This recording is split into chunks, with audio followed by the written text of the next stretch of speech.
Okay, hey, this is John. We're going to talk about some gearing, explain how we get to our gear inches and factor that into our writing.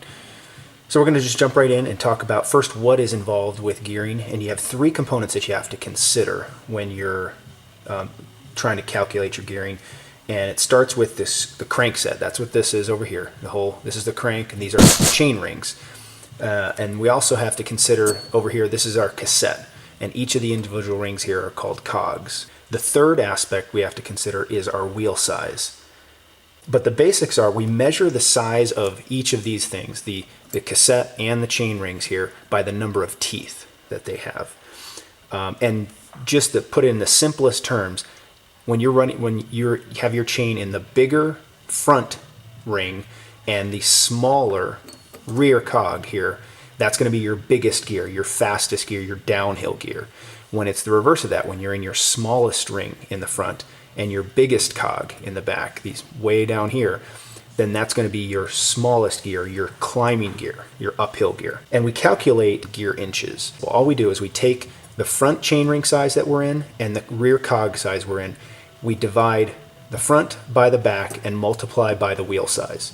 And so for a road wheel, I generally do the front, which in this case, this is a 53. This is a standard crankset. So we have a 53, and this small cog back here is an 11. So 53 divided by 11 times 27, which gives us 130.1 gear inches. Factoring in our smallest gear here, which is this 39 and this 25 down here.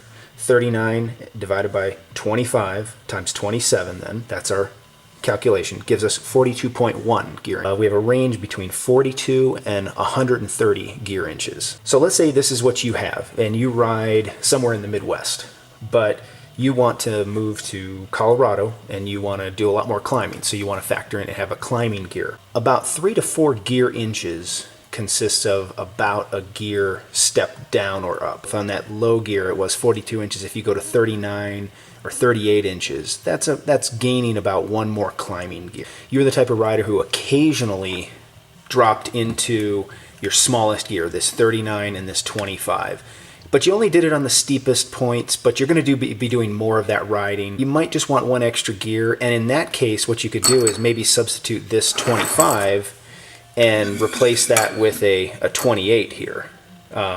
And what that would do, that running a 39-28 gear would give you a 37.6 inch gear. So you'd go down from before we were about 42 inches, now we're about 37.5 inches. So that'd be a good step, a full gear like that. If you thought you might need more gear than that, let's say you spend a lot of time in this small gear already, and it's getting tougher, and like I said, you want to do more of that type of riding, then you might actually look at changing out this cassette. So let's say we swap this standard cassette, which is a 5339, and we replace it with a compact, which is, this one is a 50 and 34.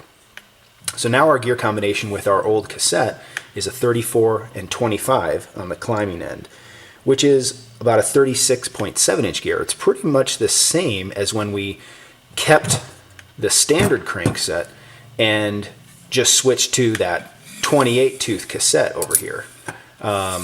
So we're only losing one gear doing that still. So we can go about that either way. The downfall of going to the compact is we lose some on the high end here too. This is no longer 53, so we have a 50. So if you're someone who really likes to pedal downhill or go fast or race and maybe do criteriums or something like that, this might not be a great option for you. Let's say you do this change, you want to go to the compact, you might want to change more than one gear. You want to maybe go 2, maybe 3 gears different. And why would you want to do this? If you're, like I said, if you're somebody that spends a lot of time in your smallest ring on this, again, on this standard, or even on this compact, and you're in this 25 a lot, you might want to drop another gear or 2. Well, changing from the standard to the compact gives you 1 gear, and then you could still, again, change this 25 to this 28. Now we have a 34 and 28 here, which is going to give gear range of 33 inches, which drops this quite considerably. You can even drop further past that. There's a number of options out there nowadays where you can run a compact on the front, and you can run cassettes that go as big as 28. There's 30. There's 32. And there's even some creative options you can work in to get up to 36 or 40 or even 42 in a few cases. And those are extreme, and so it does provide you a lot of climbing gear, which sounds great, But the problem is when you go to a bigger cassette, the small gear on here is almost always still going to be an 11, like this one is. And so you're going 11 to 28 on this one, whereas on a different cassette, you might be going 11 to 32 or 36 or 40 or 42. So the steps between gears gets bigger. And so when you're in that climbing gear and you want just a little bit easier gear, you shift up the cassette one and it might be quite a bit easier, or vice versa. And so the steps between gears being bigger gets in the way for some people and makes it difficult to find that comfortable gear range to stay in.